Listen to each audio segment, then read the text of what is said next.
ಹಿಂದೆ ಒಂದು ಕಾಲದಲ್ಲಿ ಪೂರ್ವಜರು ತಪ ಮಾಡಿ ನೀಡಿದಳು ದರ್ಶನವ ತಾಯಿಯು ಬಂದು.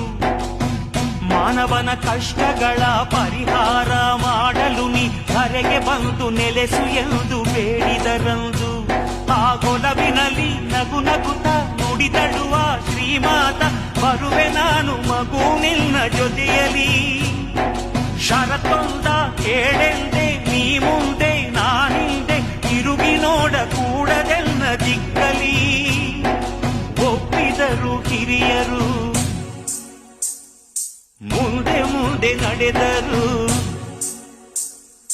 ತಾಯಿ ಹೆಜ್ಜೆ ಗೆಜ್ಜೆನಾದ ನಿಲ್ಲೆ ತವಕ ಮನದಲ್ಲಿ, ಕೇಕೆ ಎಂದು ತಿರುಗಿ ನೋಡೆ ಶಿಲೆಯಾದಳು ಕ್ಷಣದಲ್ಲಿ.